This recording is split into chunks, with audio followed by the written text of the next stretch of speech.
Hello, everybody, and welcome to Ring Post Radio. Let me move my microphone up. And the only podcast, my microphone's all fucked up. Oh my God, I just noticed it. The only podcast with a fucked up microphone. And I've cursed too many times in the first minute. And now we're going to be demonetized on YouTube or something. Well, fuck. Thank you, everybody, for joining us on this week's episode of Ring Post Radio. I am your host, Ryan Knightsey. The man, the myth, the legend is my co host, Scotty Edwards. Scotty, how are you doing on this fine Sunday morn? Oh, I'm doing great, Ryan. I wasn't the one to ruin the monetization, so victory. You Usually that that's word. me. Oh, buddy, words not happening today. We're lucky I'm even here. Yeah, I mean today is a fun show, right? We're just kind of talk a little ballot. All those things that you read on the thing probably not going to happen. So you're welcome. I did have, when I was putting in the title. I'm really proud of it. I'm sad that I had to change it, but I wrote WON Hall of Fame 2025 ballot, and then I wrote maybe some other wrestling stuff. And I was like, I feel like that's not great SEO work, so I'm not going to do that. But boy, oh boy, I wish I did. Boy, oh boy, I wish I did. So if you're coming for those two reviews, psych.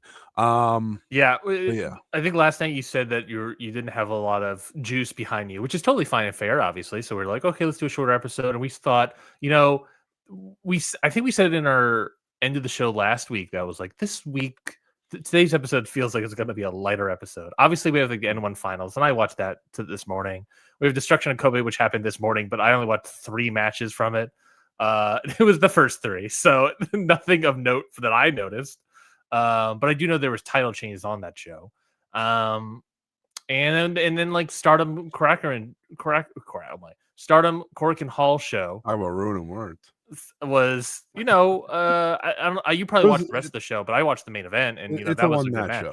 It's a one match show. Exactly, a great match indeed. Yeah, absolutely. That's not to take away from what they did and selling out the crowd, but once you sell out a crowd with one match, you don't have to put together another, rest of the card. They didn't have to do much more. So the Noah N1 finals was like a 2-match show, because it had that great semi-main event in the junior tag team match. So is what it is. Hard to review these things anyways when it's like it's one match. It's a 1-match show. What are we gonna do? And then Destruction of Kobe, a show that happens like an hour. It ends like 2 hours before we get on. So we figured, you know what? Look, I think this is as good a time as any to talk the Wrestling Observer Hall of Fame ballot. Last year, Scotty, you were the only one with a ballot. This year, we both got it, baby. Oh yeah, that's right. We're rocking the balloteers this year. The two balloteers. That's who we are. Of Ring Post Radio. So we both have an observer ballot for the Hall of Fame, and we're both going to be able to vote this year. So we figured, woo! These ballots aren't due until November 8th, but we figured now would be a good time as any. That's a good reminder for Scotty. We figured now would be a good time as any to sort of discuss the ballot with each other a little bit, and just like give our thoughts on, I'm still like, there's still like, I don't know how you are or where you are in your process, Scotty, but I'm still like waffling through a couple people. I just know I'm voting for EO. That's about all I got so far, which, to be fair, you can check out that episode on the ballot. I'm just saying, I'm pretty set there. I feel pretty good about it. And you know what?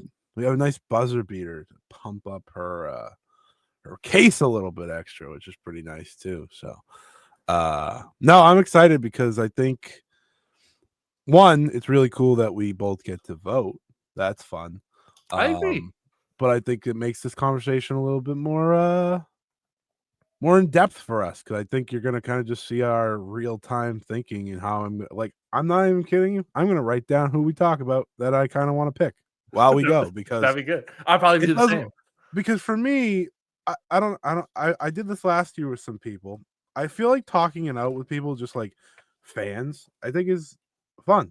I think it's more fun than just being like, oh, let me sit here and really stew by myself. Like, yeah, I'm going to do some of that too, but I like to hear other people's thought processes. Obviously, for a lot of these people, I'm going to look more into their career, not just take word of mouth or anything. But after voting last year, I feel more happy with how I did it myself. Mm-hmm. So I am looking forward to this conversation, and yeah, we'll see where that goes. We'll see who we land on in terms of who we want to vote in.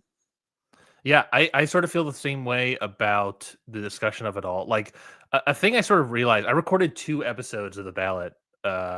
One episode on Friday, one episode on Saturday. That haven't come out yet, obviously, at time of this recording. One about Sweet Daddy Siki, one about Masaki Mochizuki.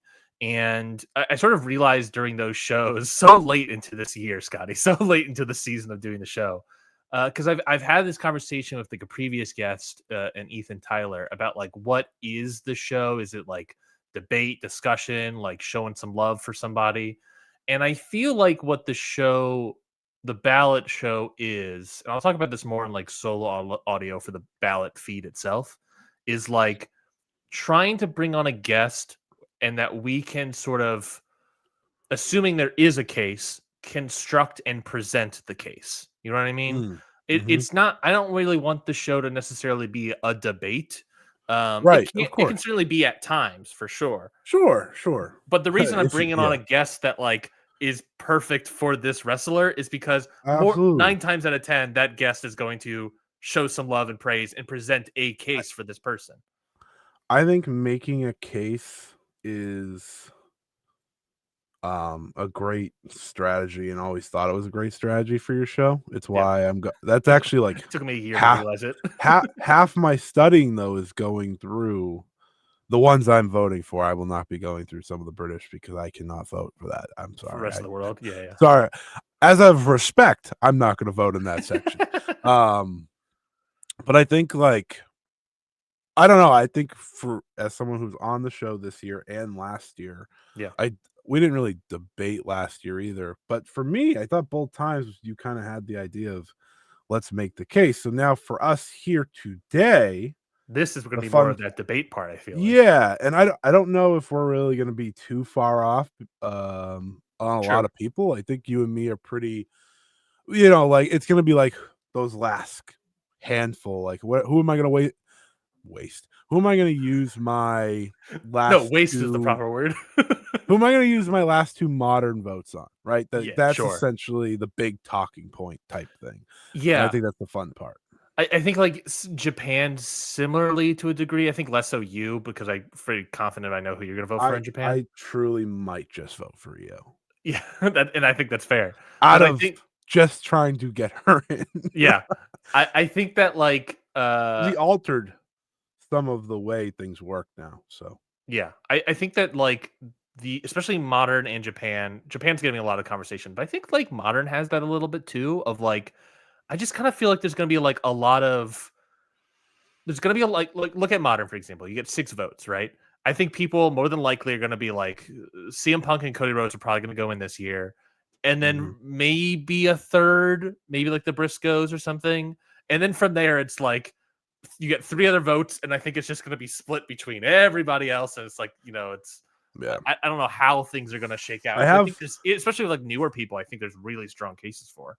I have 4 locks for the modern. 5 probably total, just off the top of my head, including EO and the Japan side. Like that's probably where I'm at. So again, this is me thinking off the top of my head.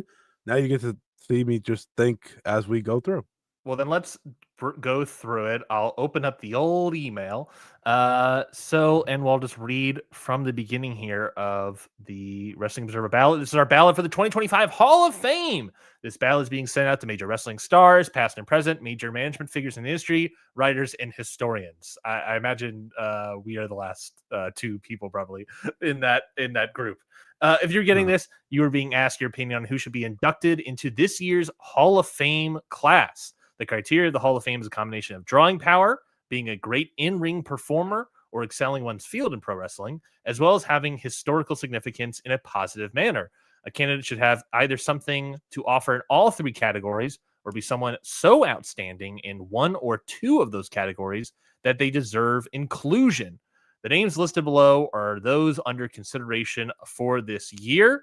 To be eligible, a performer must have reached their 35th birthday and completed 10 years since their debut as a full-time performer, or be someone who has been a full-time performer for the least 15 years. Longevity should be a prime consideration rather than a hot 2 or 3 year run, unless someone is so significant as a trendsetter or a historical figure in the business or valuable to the industry. So many add-ons there's Dave, that they need to be included. However, just longevity without being either a long-term main eventer, a top draw, and or top caliber in-ring performer should be seen as relatively meaningless.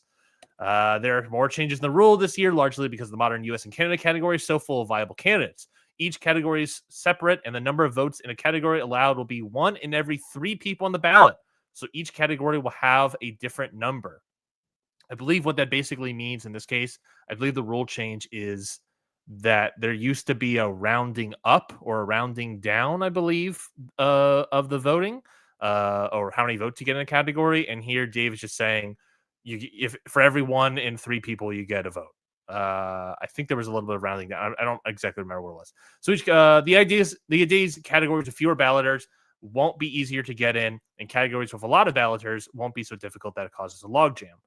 The election is broken down into a number of categories. You check each one that you're familiar with based on geography, yada, yada, yada. Broken down the wrestlers and those who are not pro wrestlers, but have valuable parts. You can pick as few as 0 in categories if you don't believe anyone on the list deserves inclusion, or you can skip voting in categories that you don't believe you are familiar enough to vote in. All responses are confidential. Basically, anyone who receives mention on 60% of the ballots from the geographical region and time frame will be added to the Hall of Fame class of 2025. There's a lot more little bits. Like if you drop off below 10%, then you will be off the ballot. There's candidates that there's the 15-year rule that if you're on the ballot for 15 years, you have to get at least 50% to stay on for another year. That only affects 1 person on this entire ballot, which you may be shocked to learn. Only 1 person, even though there's 1 person on this ballot who I think has been on there for like 17 years, and not has the 15-year rule affected them. Spiros Arion, he is in the rest of the world region. So we'll maybe discuss him just like a tiny amount and just be like, hey, what do you think? We're not going to vote there probably, but what do you think?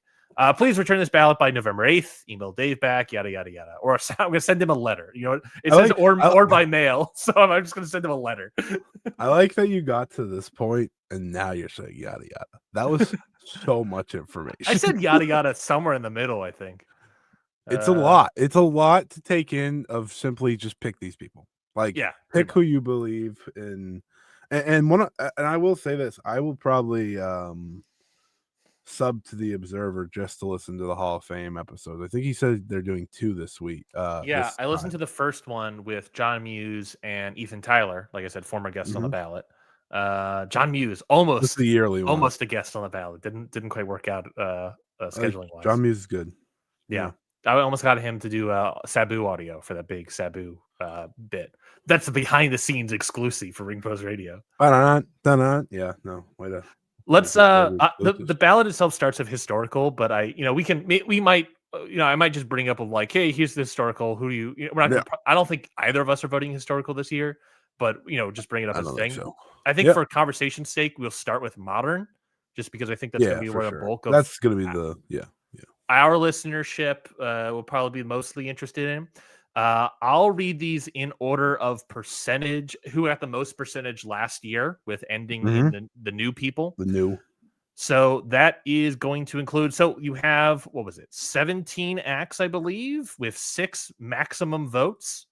I believe it's 17. But either way, 6 maximum votes. The people are as follows: CM Punk, top of the board. Then Cody Rhodes, the Mark and Jay Briscoe, the Steiner brothers, Randy Orton, Edge, aka Adam Copeland, Jon Moxley, Becky Lynch, Bill Goldberg, the Hardy brothers, Samoa Joe, the Outsiders, Trish Stratus, and then these are your new people: Drew McIntyre, FTR, and Mercedes Moné. And you have returning people with Sabu, Bill Dundee, and Seth Rollins. Seth Rollins, a guy that he was on the ballot. I remember it was like 2019, fell off. Back on in like 2021 or 2022, fell off immediately. Back on again. It's whatever it is. It's like he's on, then he has an off year. He's on, he has an off year. He has on. Like he's never. Dave is trying so hard, and everyone keeps saying no, no. Yeah, no. feel bad. I feel bad. There's So a lot of good people on there. A lot of good people. I think there's a lot of good people. Like I said, I think there's like a lot of people are obviously going to gravitate to like a Punk or a Rhodes, and then hope. I would hope maybe the Briscoes, but then I think like from there, it's like you got 3 more votes, and it's like I don't know what to do. So I don't know. How do we want to do this, Scotty? Maybe from modern we go more like person by person, maybe, but or do we just go like who are some people that we're thinking about? Maybe we just start I was gonna say we could go person by person if we want to. If you want to talk about everyone, hear about everyone, and our thoughts on everyone. The only other option would be to have us go back and forth and naming names that interest us, so that I don't have to talk about Seth Rollins or Drew McIntyre because hey, guess what? They shouldn't make it. There you go. Hope that helps. So I don't mind the idea of bringing up a person and making that our discussion point here. And then, kind of towards when we get to the end, is there anyone else we want to quickly discuss? I think that I think that's maybe more beneficial to the people listening too, that want to hear our thoughts more in depth on people we're actually interested in. Yeah, I think that's fair. Do you want to start? Sure. I will start towards the top. I do think CM Punk remains I want to say I do want to say fascinating question, but I also don't think it's really that much of a debate At this point anymore? Yeah, especially with like how freed up Modern got last year. It to me, it's very clear his influence once upon a time is important. His importance, his drawing power, his ability in the ring all speak for themselves. I understand that over the past number of years, he obviously hurt himself from a public perception in many ways. But at the end of the day, I think, since leaving AEW, going to WWE, for the most part, he's just kind of CM Punk. He is what he is. He's an older wrestler now, so I don't take what he does now into major consideration now that he's part of WWE. I don't think that affects me one way or the other. For me, I have always thought, when you look at the Hall of Fame itself, and you look at names that are already in there, you look at names of importance and such, it's hard to tell the history of professional wrestling without CM Punk. And I think that's my best way of kind of telling you how important he is. Yes, he took a long time off, but he's come back. He's proven he's still a good wrestler. He's still a smart wrestler. Yeah, he has his problems. Listen, I'm not going to say those are non-existent and shouldn't be talked about. I was going to say, don't we all? But I don't think we all have the similar issues. No, not those ones. But to me, I feel like he's as much of a lock as any when it comes to the Modern case now and kind of moving forward. I don't think there's going to be a lot of people added, next year. Off the top of my head that are going to have a better case than CM Punk. So to me, I think he has to be voted in. And I think he will, whether it be this year or next year, remains to be seen. But to me, I don't think he can be, what's the word? I don't think he's going to bolster his resume anytime soon anymore, but I also don't think there's really much to weaken what he's already done. Like you said, you haven't listened to the Observer Radio that Ethan Tyler and John Muse did with Dave, but Ethan Tyler brought up a really solid point that and by the way, I pretty much agree with everything you're saying about Punk at this point, but Ethan Tyler brought up a solid point of like, he paused voting for Punk, I think, for the past couple of years, just because of the sort of damage that Punk did to AEW, which is factual. Yeah, absolutely. Very factual. That is not up for debate, folks. Yeah.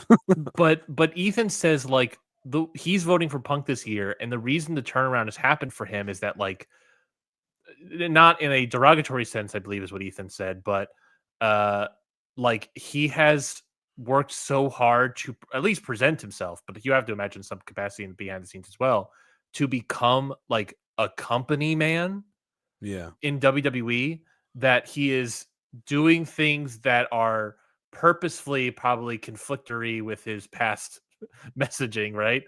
but to show that like, okay, if this is going to work out, I have to, you know, humble myself a little bit and work under this regime and go to Saudi and do the Unreal press tour and, you know, do all these sort of things and you know, because this is like my last shot, so I have to do this. And he's like, you know, for some whatever reason it is for Ethan, like that was a way to like kind of like change. And to a certain sense, I do agree that like I could see that as like being, you know, there's an argument of like that being like a positive manner, like significant thing for him of like going to WWE and then being like a company man in that way is like a positive manner. I think that's kind of where Ethan's coming from.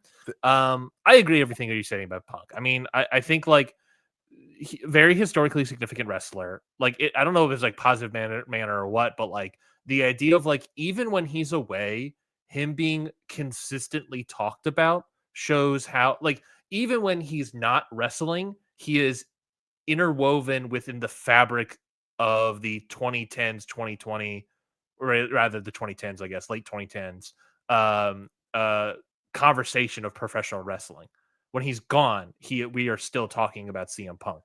And that kind of shows of like obviously that shows of how good of a wrestler is, how big of a draw he was and whatnot, within that those sort of periods. But like that shows like how significant he was to people. He missed the heavy majority of the 2010s, and yet he's one of the most talked about wrestlers of that decade by a lot. Right? Like he stopped in 2013, 2014. I think it was 2014. Yeah, and didn't wrestle again until the 2020s. But and yet he never broke conversation. You know, when AEW was starting, oh, CM Punk coming in. You know, and that went on and on and on and on. And no matter what you do, I think looking back on his AEW tenure, he was a draw and a success. Yep. Especially for that first year. You know, I mean, that first year of CM Punk in AEW was awesome.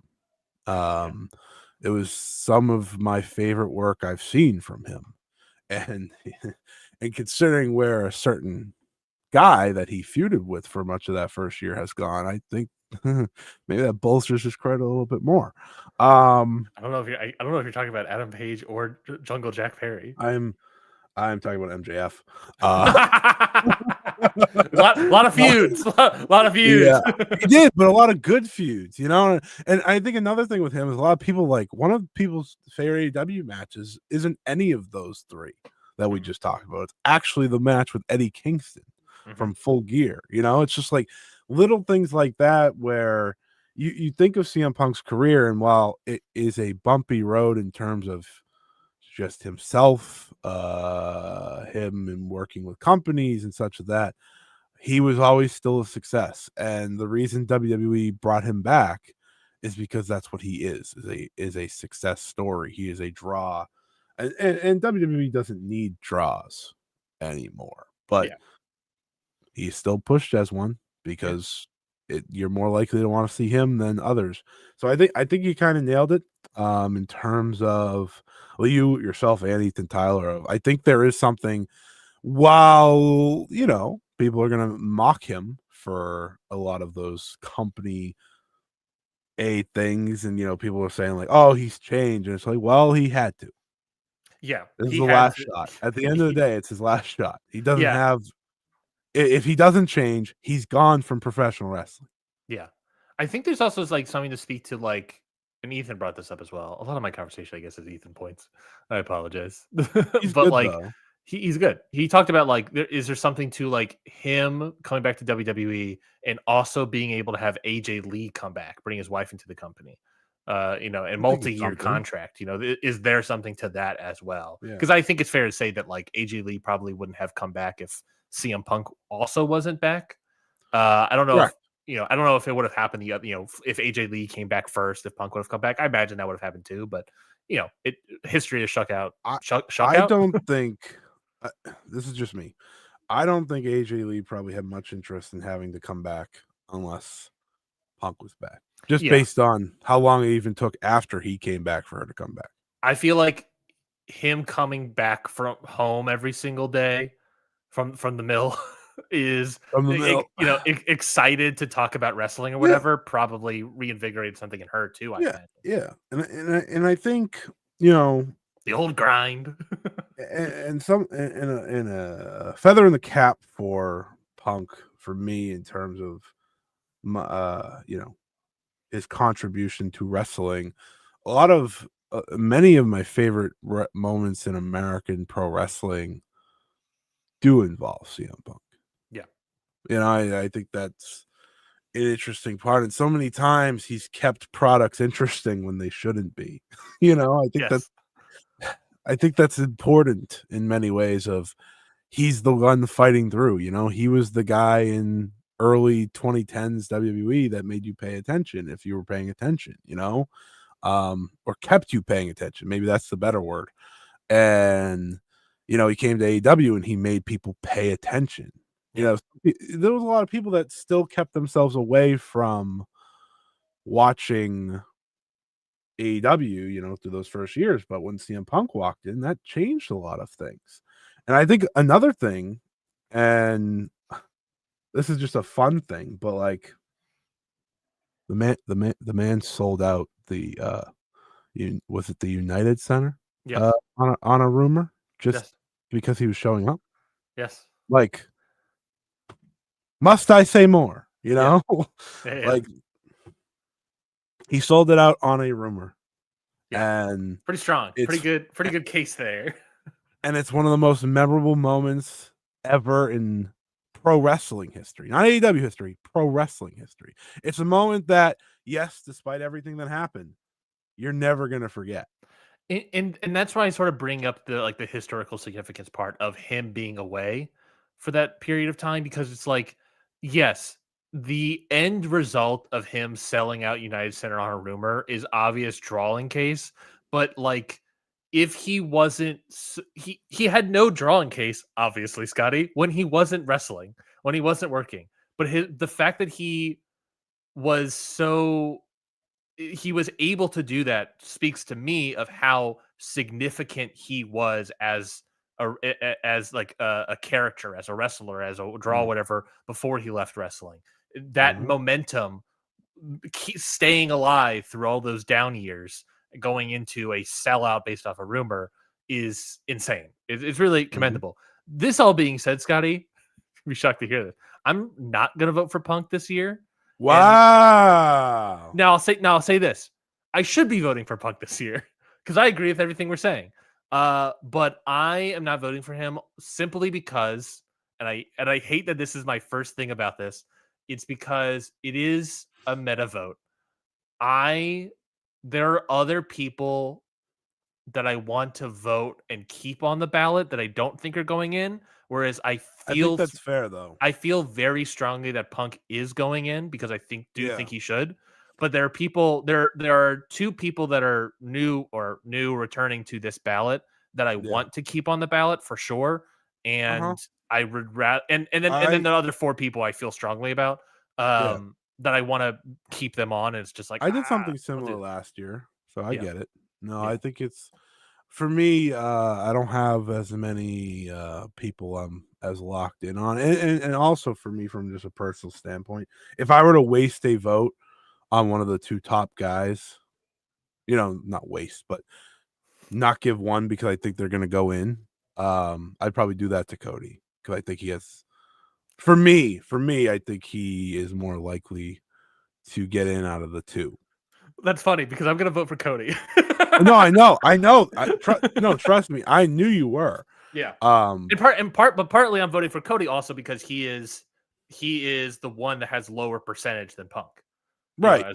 Yeah, I think that's fair. I think that is meta voting, and that's not necessarily. I don't think the best thing. But here's the thing: you're not voting for Punk, but I think we both agree they should both be in. Yeah, I can speak to Cody real quickly. I think Cody is a really great. I think he's really good to really great wrestler. I don't think he's necessarily like the top 10 wrestler of any year per se. in terms of in-ring work, but he is a guy that is able to commit to the bid and commit to the wrestling and be able to present himself larger than life. And I think which really works for him. But I think, to be fair, this is all like I think it's all like small potatoes to a certain degree when it comes to his drawing and his historical significance. Obviously, the sort of boom period that is happening right now in wrestling, but also specifically WWE, in my view, is, if you're going to point to one wrestler, it's Cody Rhodes. That's the guy that has created this sort of boom period. And granted, if you're looking at longevity on top and everything, Scotty, this isn't a long boom period. This is like what, 2-3 years? Not a long boom period in any capacity. But by the way, for what it's worth, I'm voting for both of them unless we have a conversation about someone that changes that. Sure. But so this is like a boom period that like is largely caused by Cody, if you want to point to figures at one wrestler. And I think even though it's a short period of time, you can't deny that a boom period, turning around a company that's been on the downslope for like 2 decades practically, is pretty significant. That adds to historical significance. And the most obvious thing of historical significance for himself, Scotty, is his involvement in the creation of AEW.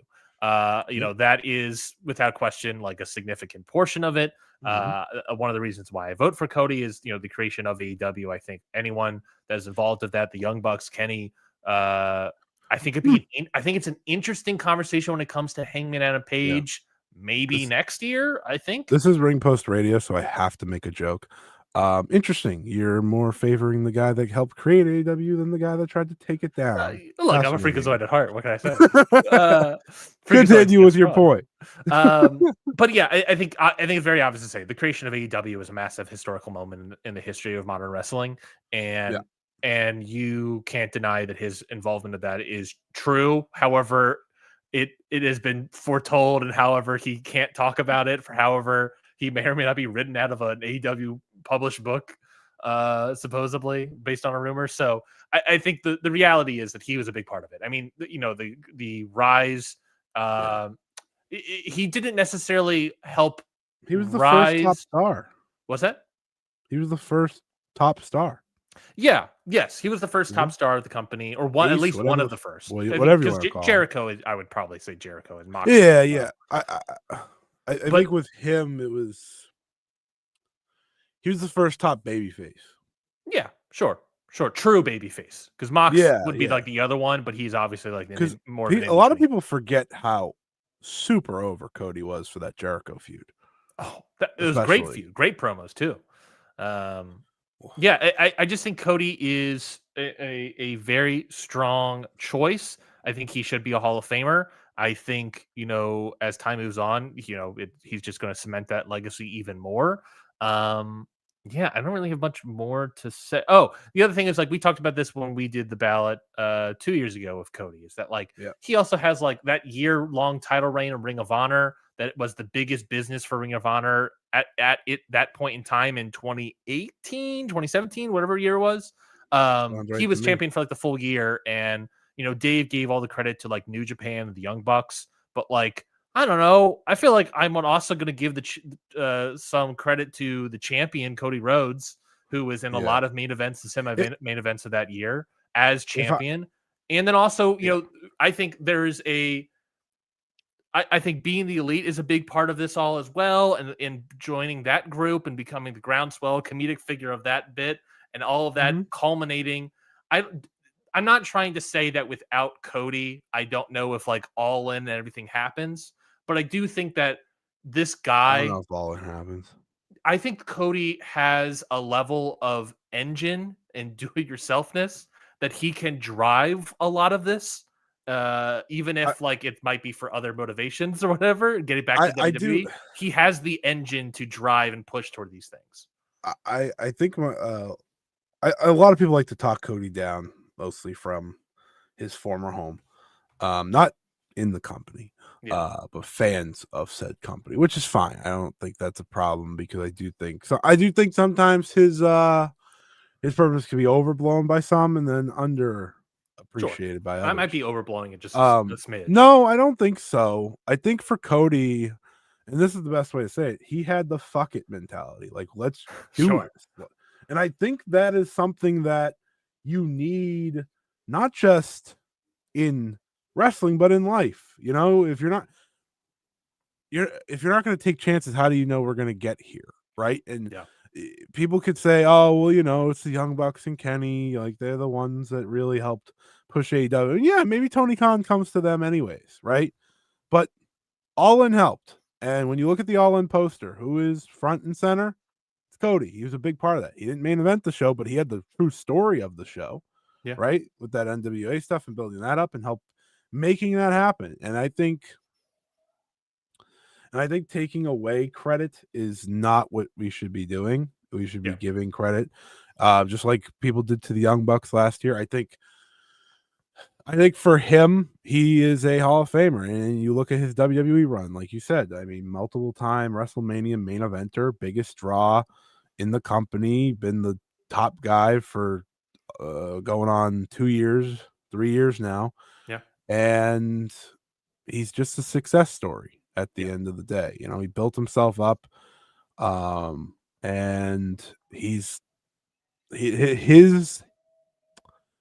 mark in the industry is forever locked in, right? Like you can't take that away from him. And again, it's to go to the point of what I said with Punk. You can't talk about the history of wrestling without Cody Rhodes. Yeah. You definitely can't. Over the last couple of years when it comes to AEW and WWE, he's been a major factor in both of those. It's like almost maybe like the last 8 to 10 years, probably. Yeah. And I think this is a topic point that I've always wanted to bring up, but I never did. Him changing companies did more to hurt AEW and help WWE than I think CM Punk did. I think it's like a 1-2 punch. You know what I mean? Like I think Cody leaving started it, and then Punk leaving, and then in the same vein, Cody going to WWE, and then a year or so later, Punk going in, you know, gives that second boost. Yeah, and I think that's like something that's overlooked. You know, at the end of the day, there's something happened to make Cody leave. We have been over this, right? Besides him just probably wanted to try it again in WWE, which is half of it. But something happened to make that relationship get to the point where he wanted to go then. He could be going now or something, right? Like that could have been a possibility. But he left, you know, just a few years after it all started. So I think that's always interesting too. But yeah, Cody deserves a vote. Cody should be getting in this year, I'm sure. And I think he will. So not too worried for him. Whether I will probably vote for him. I just probably give both of the top two, but that's what the debate's here for. We're going to talk about other people. Who's your next person? The next person, and mind you, people that I'm naming, I am probably voting for. Yeah, I imagine the next person might be someone we both agree on. Maybe I'm going with Becky. I want to talk about Becky. Oh yes, can we? Okay, let's start with Becky because I do think I then want to talk about Mercedes. we should roll in Mercedes because I guess that'll be my person is Mercedes. So go off. Yeah, go off. So we'll do both. Becky. We'll do both of them. Those are the two people I was debating, but I think they're the most interesting people on this ballot. The thing that works against Becky, and again, this is going to be me bringing this up. I think people inadvertently at times try to find things that work against women. Yeah. Well, it's inadvertently find things that work against women, but also struggle with like the fact that like history against women's wrestling is also not good. You know what I mean? Correct. Like it's correct. It's that balance of things. We are also talking about someone in Becky Lynch who did something that no one has ever done. Yes. So how do you, at least in like a super modern, you know, the past? Yeah. Right. Of course. How do you analyze that? Well, it's simple. You vote people in all the time for being the draw and the face of a company and all these different things.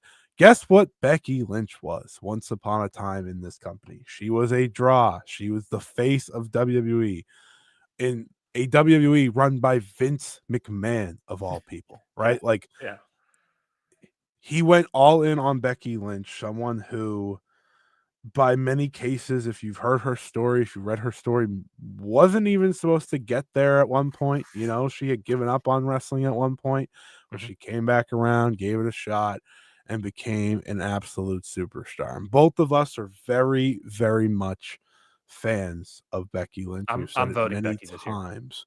We've said it many times. I voted Becky last year. I'm voting her again this year because I think Becky Lynch continues to write a resume that is becoming undeniable. Yes. I think being the first face and first women's main event and all these different things, you know, of WrestleMania, all these different things matter, right? Because so many times we did it last year talking about Roman Reigns. That's everything that ever benefited him, right? Becky did it as a woman in WWE, ran by Vince McMahon of all people. Right? Like, she did something that felt impossible. That's like, even, not only that, but like, as Ethan brings up in that audio, is something that is studied, like in an academic setting. Yeah, like, she is someone who changed the game in many ways and did something that probably, based on how WWE's handled now, will never happen again. Well, like, I think what's so great about it is like, and obviously, look, I mean, there's other aspects to this. Is like Ronda coming in and being a legitimate star outside of the WWE helps significantly here. Like, there's a good shot that main event isn't planned in the books whatsoever if Ronda wasn't in, and that's, you know, I think that's obviously fair. And Ronda in that part is going to be underrated. She wasn't even. But to say this, Becky wasn't even supposed to be in it at first. Exactly right. Is that Becky was not supposed to be in it, and Becky got herself in that position and winning, which is pretty significant. And obviously, there's the other aspects of the horsewomen, which is why we're going to eventually bring in Mercedes here. But the thing about Becky and why, and I'll read this directly from the ballot here. Longevity should be a prime consideration rather than a hot 2 or 3 year run. Becky, a hot 1.5 to 2.5, maybe. I'd say 2 because she had the run leading in and then had the year title reign, so we'll give her that. So Dave is saying, like, oh, don't consider that. However, unless someone is so significant as a trendsetter or a historical figure in the business or valuable into the industry that they need to be included. And I think to me that is Becky Lynch. Becky Lynch with T. Such a historical figure in raising the bar for women in terms of legitimacy as a star in WWE, in the biggest industry in the world, the biggest sports company, wrestling company in the world. I think you can, if you would have, how do I say this? What am I trying to say? I'm trying to say that without that bar, who knows if Rhea Ripley, Io Sky, even Stephanie Vaquer to a certain degree, that's happening right now this year in 2025, how big these stars would be now if it wasn't for Becky. Or we would have been giving the same sort of praise to them that we would be giving to Becky now. We would be giving to Rhea Ripley, right? As someone that, like, you know, like Rhea Ripley to a certain degree and Io Sky, obviously great wrestlers in their own right, but that door was open through Becky Lynch, through Ronda, through, you know, eventually we'll talk about Mercedes, you know, through these women. And Becky, I think, is obviously the big leader of that, being the main eventer of WrestleMania and being the true big star of that time period, that 2019, 2020, you know, it's Becky. And I think there are other, I think she's a really solid wrestler. I think, you know, we'll talk about Mercedes a little bit more. I think Mercedes beats her in ring, but I do like Becky a lot. And yeah, I think Becky's an underrated wrestler. Yeah. I think, look at that. I watched that AJ Lee match. I watched that AJ Lee match. It's like, oh yeah, that's all Becky. It's all Becky doing that. We talked about it with Tiffany Stratton, like how great of a performance Tiffany looked in that match in NXT with Becky Lynch. And we said, well, Becky Lynch is doing so much work there. The Lyra Valkyria feud, I think, is so much Becky as well. I think she made Lyra Valkyria someone. to me. Yeah. I mean, it ended the way it ended, but WWE would send so many people down to NXT to try to bolster ratings and bolster people, and the only person it really worked for was Becky Lynch. And they used Becky Lynch to get a new television deal for NXT, which and she legitimately drew in that smaller show. I think is she like a slam dunk Hall of Fame case? Not necessarily. I don't think there's many of those slam dunk Hall of Famer like Hall of Fame drawing case, I should say. I don't think there's many of those people that exist anymore on this ballot. Just I think pretty much everyone's in at this point. But like, even if that draw and everything is so and short and everything, it only adds to historical significance. And to me, it's like I think Becky should 100% be here. I think a big thing, again, this kind of goes with the handling of voting in women in this Hall of Fame. Yeah. The list of ones who are in is as premier of a class as ever. And I think while other parts of the Hall of Fame, and I'll say this, I could say this, if my ballot gets taken away, oh well. Other parts have been watered down by certain other people. Plain and simple. Like, I think some people get in too early that I think other people get in that, maybe shouldn't get in. I mean, it's begging for an example, Scotty. Begging for an example. I'm not doing that. I'm not trying to name names. I'm trying to pump up. Just say Roman Reigns. Well, Roman Reigns, like based on how people voted in for years, had to go in. Yes. Like after the whole bloodline stuff, and there's a specific person that I use as an example that I'm going to use as one later. I'm sure that it's like, well, if he got in, why isn't this person getting in? Oh, is this the Ishii example? Yes, every time. Becky Lynch belongs on the list of women in this Hall of Fame. I agree. The list of women in this Hall of Fame are who's who, and a lot of them from Japan, but it's a who's who. It is legitimate legends. It is legitimate greats, and I think Becky Lynch is a name that will be remembered forever in wrestling because of what she did, what she's done, the worker she's been, the draw she's been. You don't have to love Becky Lynch current work. I don't really care if you like her current stuff. She did her piece to me. She is in the conversation of greatest women's wrestler in the history of WWE. Just for her overall impact, her ability in the ring, and so on and so forth. And there's a reason that when she's around, she's still in a signature feud and doing stuff that matters and doing stuff that people talk about. Like, I think that's important. So I like to give as much credit to Becky Lynch. And with that, I'd like to also give all the credit in the world to Miss Mercedes Moné. Yeah, I think that Mercedes, as I sort of already alluded to, I think that she is a better worker than Becky Lynch. When I recorded the Mercedes episode on the ballot, because she's obviously new here, at that point in time, I was sort of like, it was like halfway through the year. And that first half of the year was just sort of like, all right, Mercedes has some solid matches, but also has some stinkers here and there. And then since then, she's picked it up at such a pace that has been really good to see. And since then, has added way more titles and all that stuff, I think, if I recall. And of course she has. I mentioned that episode that I feel like Mercedes has extremely high historical significance as well. I think she is someone that is looking to be a historical figure in professional wrestling. I think she's a better worker. Her drawing obviously isn't good as Becky. Her drawing is not really much there. But I think when you looking at the raising the bar in women's wrestling, I said it in the ballot episode regarding Mercedes Moné.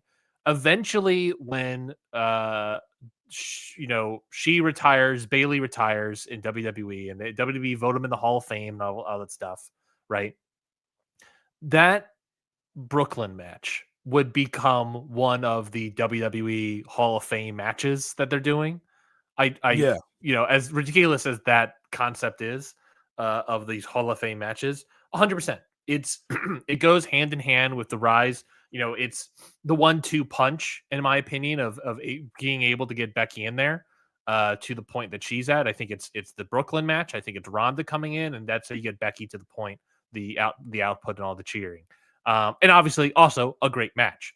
Her jump to AEW was a little rocky to begin with, but I think she's certainly found her footing in an immense way. And I'll say this, Scotty, the reason I am not voting for CM Punk strategically is because I'm voting for Mercedes Moné. I think of the two people I think that are like new and or returning that I want to vote for here. I fear that she will get less of the votes. You know, you could say the women aspect and all these sort of things. And I think I get it. But I also think that truth hurts, don't it? I also think that Becky Lynch voters I think there'll be voters that will be splitting votes between Becky and Mercedes. And I feel like they should be more viewed as a pair, which maybe stinks for some people because that eats up 2 votes. But I think they both deserve it. I think that you have arguably the best modern American women's wrestler in the world. Someone that has had a extremely historically significant match that spawned so many different wrestlers and raised the bar. And then you have someone who was the bar, Becky Lynch, historically significant, academically studied career, really solid worker, and a way bigger draw, obviously, than Mercedes. I think these two women go hand in hand. I don't want them to get votes swallowed up by each other. And Scotty, I fear that could happen. And that's partly why I'm not strategically not voting for Punk and voting for Mercedes, because, and I said this also on an episode that hasn't been released yet on the ballot. I think I said this on the Masaki Mochizuki episode. I sort of see when Dave puts a new person on the ballot, and part of the reason why I like doing the show as well and talking about the new people on the ballot is because it's a little bit of voters deciding whether or not this person deserves to be here on the ballot. Like, because people fall off, new people fall off all the time. Dave puts them on, they're on for 1 year, they fall off immediately. That happens every single year. That's going to happen for a bunch of these people that we talked about this year. That's just the name of the game. I feel that like this first decision for Mercedes, and you know, you can look at it with Sabu, I guess, since he's returning, FTR, McIntyre, EO. There's a certain degree of voting to say, yes, I believe this person belongs on this ballot. I don't necessarily think that Mercedes, I don't think 60% of people are going to say that Mercedes is a Hall of Famer this year and she's going to be a year 1 vote. I think like someone like Will Ospreay would be like the next person where that's plausible to happen with. But like, I truly believe Mercedes belongs on this ballot, and I am voting for her because she should stay on this ballot. We should continue to have the conversation to build up that case because she 100% has a case. I'm afraid some votes are going to get swallowed up, split between Becky and Mercedes, and they shouldn't, and they should go together. And I'm voting for both, and that's my strong case presented there. I have nothing to argue against or fight against. I think you nailed it. I'll just add my piece here. We can move on. She's the greatest North American women's wrestler of all time. I don't think it's up for debate in terms of in-ring and everything. I think it's just not even a question anymore. And I felt that way before she went to AEW and before she did the Stardom stuff and the New Japan stuff and everything. And I think she's just told you more and more as time has gone on, she's undeniably that great. You know, there's a reason she is who she is. There's a reason that we are having this conversation to begin with for someone who maybe hasn't been the top draw of of a promotion, but she has had drawing moments. I don't want to say she's never drawn. There are stats to back it up, especially back in the day when SmackDown was on Fox. She was the one getting eyes, not Roman Reigns. Yeah. Who, by the way, went into the Hall of Fame last year. Real quickly, just to interrupt, Tween Mac in the chat, bringing up exactly what you're talking about. Mercedes had segments and matches that drew higher during the pandemic. Obviously ratings wise, she was drawing the highest until Roman came back with Tribal Chief gimmick. Her and Bailey's match outdrew POTUS, and then it goes on to say as well, also beat out AEW when she wrestled Io Sky in NXT during the pandemic. That's true. That's a good point. Yeah, I think that I'm so happy you brought that up. There will never be enough attention or care given to what Bailey and Mercedes did during the pandemic because it was the pandemic. But those two, which I get, it's a memory hold to a degree. Absolutely. But those two single-handedly made WWE a topic point for people during that time. They were doing this in front of nobody. They were on SmackDown, Raw, and NXT. And you know what else? That they also lost Becky Lynch at the beginning, practically the beginning of the pandemic because she got pregnant. It was right. They were the ones that were pretty much the force. Becky was gone. Roman was gone. It was those two leading the way. They had more time. They had more talking points than Drew McIntyre, who was the WWE champion at the time. They were the true leading force. And I think that is something that's super overlooked in Mercedes' run in WWE. I think it's something that's super overlooked in Bailey's as well. But, together they were legitimately the thing to watch on WWE. They were something I legitimately enjoyed watching during that time, at a time that I almost fell out of wrestling to begin with. So a credit to Mercedes even more. And to just solidify, I am voting for Mercedes Moné, and I am voting for Becky Lynch. And that was never really up for debate because to me, when you look at this list of modern, there's no one that I think there's not as that many people have been as important to modern wrestling to me than those two wrestlers. Yeah. And importance does a lot of heavy lifting, and guess what? They also can back it up in the ring. Mercedes, more than almost anyone on this list, whether it be male or female. Every time she has a big match, people watch because they know they could see something great. And oftentimes, especially recently, it is great. If you want to talk about the canon of professional wrestling, which is a lot of times what I say in regards to historical significance, who is being talked about, who's being written about, the 2010s, late 2010s especially, we talked about the CM Punk of it all. I think the elevation and the change, the women's revolution is extremely significant. Obviously, it matters a lot for WWE. I think you have to throw in, especially more earlier, if you want to throw in the entire decade, you're going to start looking at Japan and it with Stardom. We'll get to Io, but I think that that is a big discussion point of the 2010s era, and especially late 2010s for North America, for this region. Is the elevation, it's not just the elevation, Scotty, and that's the big part. It's not just the elevation, it's the legitimacy created for these women's wrestlers. And that is a massive part for this company. And just another thing, it comes to my mind because of, how many people have said since she came back, oh, I got into wrestling because of AJ Lee. Guess what? There's a lot of people that have recently or are going to continue getting into wrestling because of Mercedes Moné. Yeah. There are people that have already actively said that. And guess what? Mercedes Moné is currently in the prime of her career. She's not even close to done yet. Right? And that's what she's already done. She's got to be over 30, right? Yeah, I think she's like 32, 33 maybe. 33. She's been young. Yeah, I was going to say she's been young forever. So, God damn.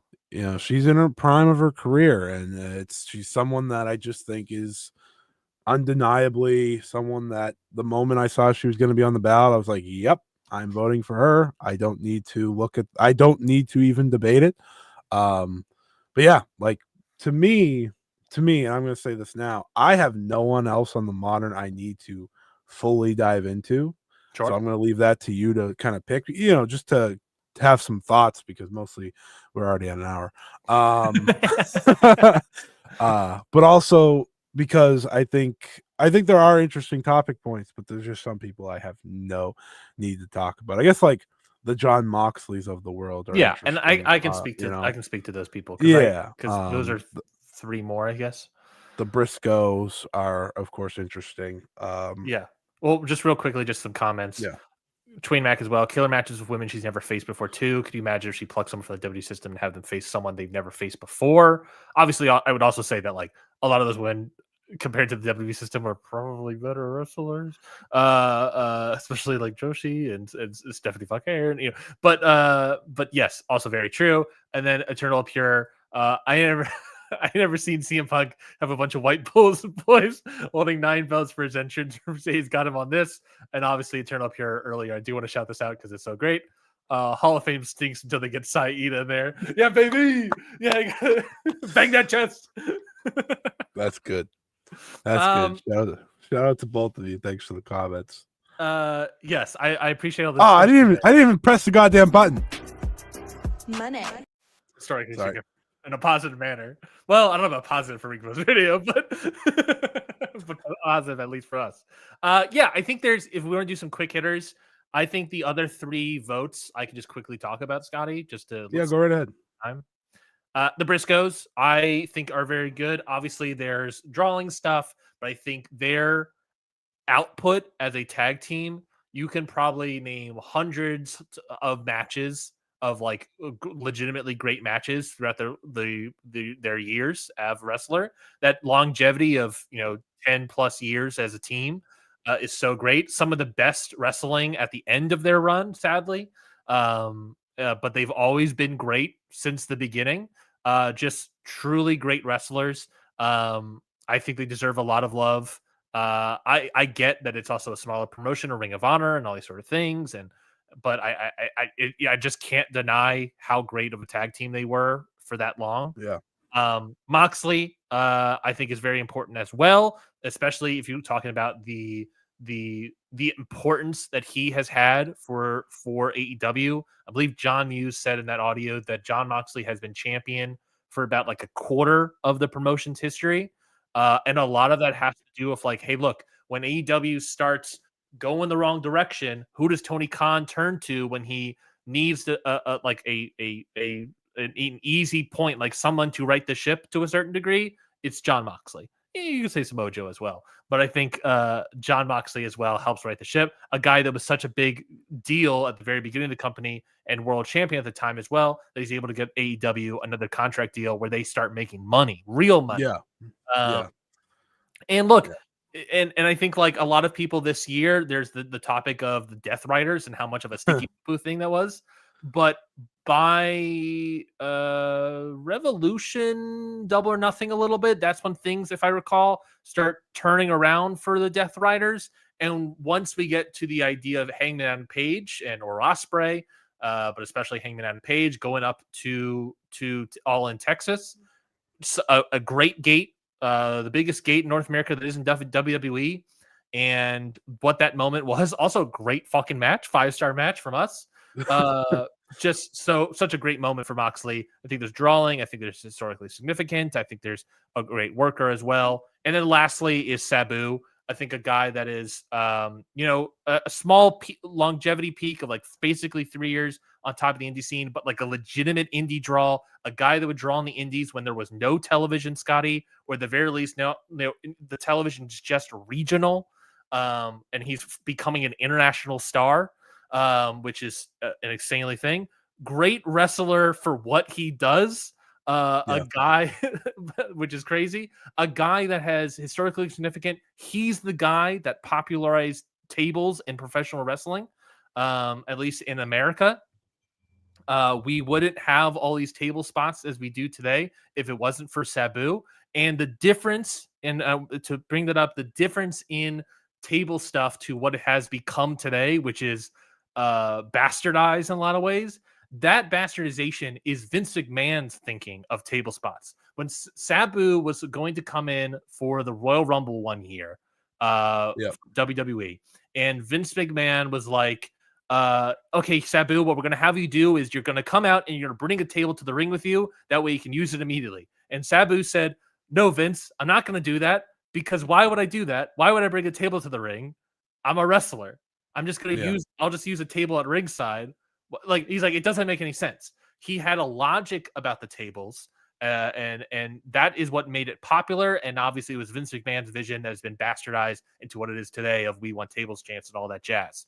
He is also obviously, I think, if you want to throw it over to Japan with Hayabusa leading the call there in Japan right now, a guy that was that is going to be a Hall of Famer probably, and has obvious connections with Sabu in terms of in-ring of style.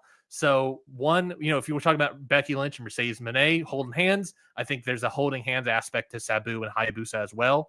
Very significant wrestler, both in ECW, one of the heart and souls of ECW for sure. Very significant wrestler on the indie scene at large in the 90s, in a period where wrestling is very much on a downswing. And he's a guy that helps keep the torch a little bit alive, at least on the indie scene. So those are the other three people that I think my modern is pretty locked. And those are the three people that the other three of my 6 votes that I'm really considering here, Scotty. I think those are all very fair. I'm just trying to think of anyone else that's on the ballot that I consider. Joe still on the ballot? Say it again. Is Samoa Joe still on the ballot? Yeah, he's the person that was like, he would be 7th, I think. I voted for him last year. I guess 7th might be Punk, I guess. I voted. Yeah, I voted for him last year. I think Samoa Joe's line of work is just simply fantastic. He's one of the all-time greats in my opinion, and a lot of the point when I thought about last year is, what his title reign did for AEW is something that I think is severely overlooked. So many people talk about Moxley and how many times he saved this company. That Samoa Joe reign did so much for that company to start getting back on track. It wasn't the ultimate thing to get it back on track, but after that MJF reign, boy, oh boy, was it a breath of fresh air. He's still doing great work now. Great promo. For most of his history, a guy that became a star despite terrible bookers. Mm-hmm. Yeah, which says so much. Which again, imagine a career if he had a great booker. I know he broke through so many times when he wasn't supposed to, and I think that's the best way of saying it. Yeah. Absolutely love Joe. He'll have full consideration for me. When it comes down to my final vote, he's the type of guy I will vote in over a Cody or a Punk just because I want to keep him on the ballot.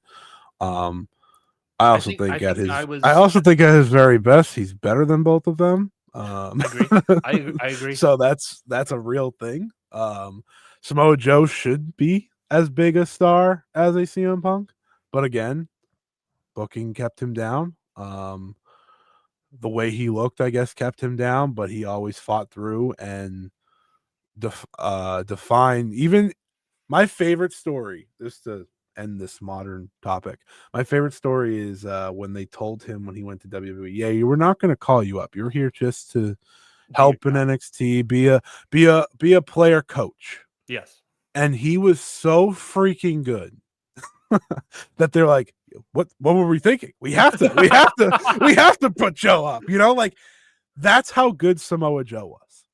And I think and this is hard to say because I don't think Triple H is necessarily went with all his former NXT guys like people expected. Mm-hmm. I think Samoa Joe would have got a World Heavyweight Championship if he was still in WWE when Triple H took over. That's truly healthy. Yeah, that was a big thing with Joe. That's what really hurt him in WWE at the end, is that health just wasn't working his way. I do think he would have at least won the stupid fake big gold one at the very least. That is a guy that proved everyone that he worked for, I'm better than you think I actually am. And I think that's a guy that I envy. I think that's a guy that, again, and if you want to go through history, he's very important, in terms of Ring of Honor and building that. I guess even whatever history of TNA you want to talk about. But great matches, obviously, in there. A draw with him and Kurt Angle in that year-long feud, or whatever it was.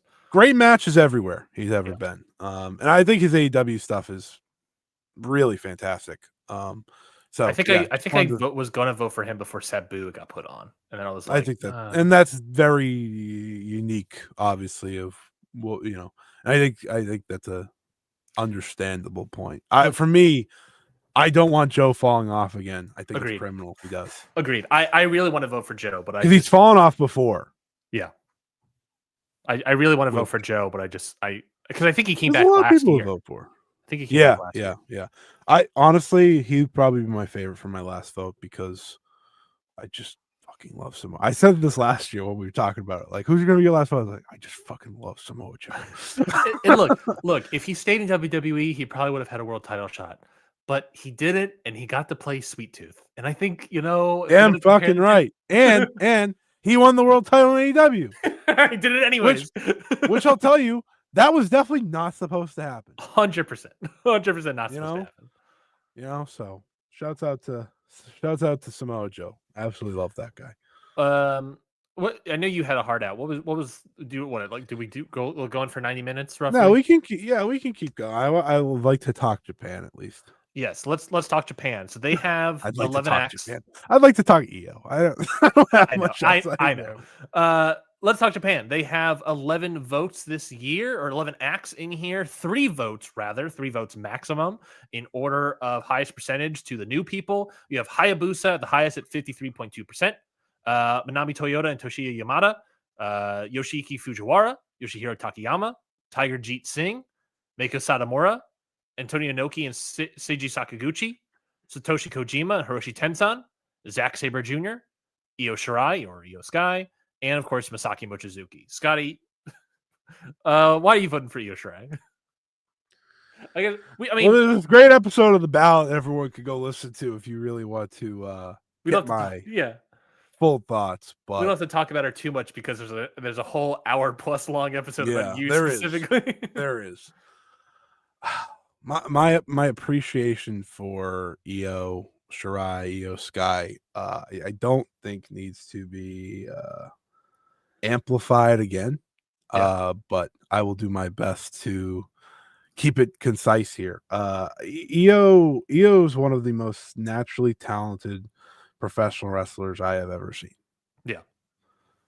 That is like the lowest part of her case. That's how great I think she is, especially when you look at the Japan side of things now and you look at who's gone in Japan. Io is a success story of success stories. She is someone who was, helped make Stardom what it was, obviously, before moving on. And yes, I understand they became much bigger years later when she was gone, but Stardom is going strong right now because of Io. With no Io, that company would have possibly disappeared once upon a time.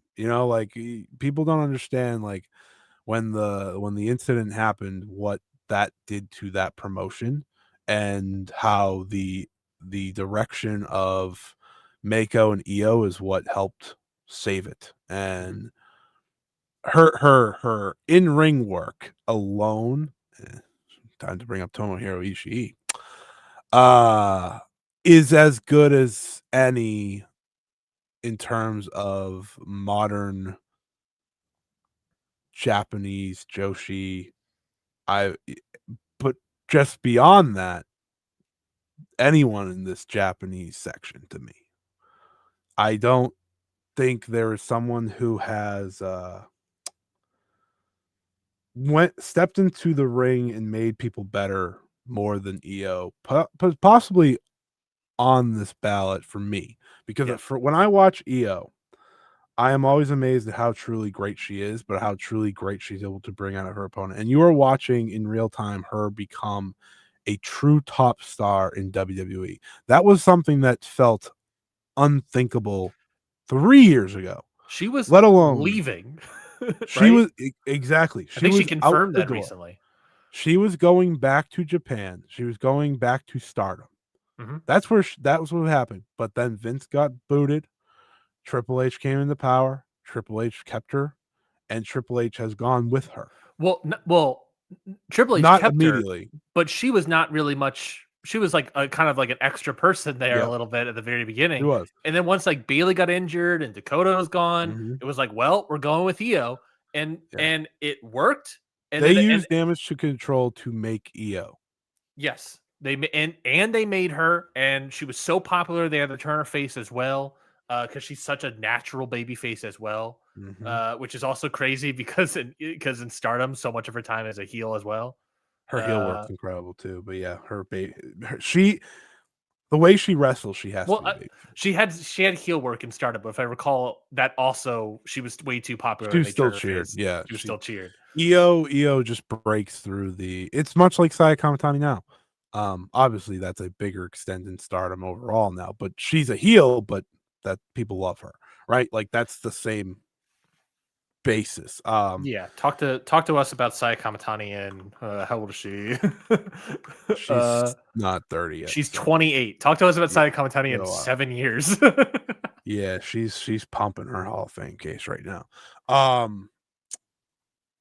Io has been a success story in Japan. She's been a success story in America. When we did our audio, do you remember what month it was? Yes, it was May. It was May, so it was coming off WrestleMania.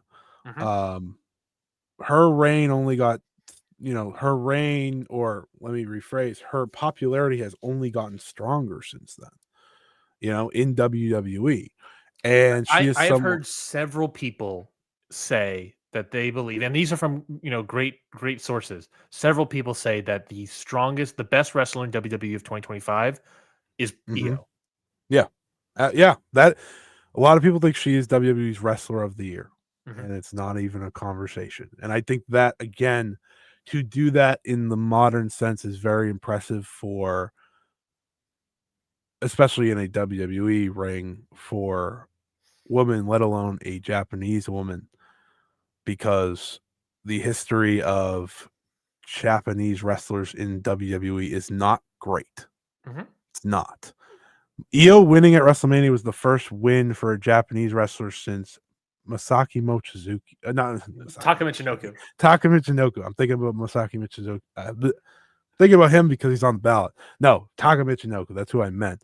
So that like 20 something years, I believe it was the 90s or something. Like that's insane. And obviously, like that's not a reason to vote her in, like just because she won.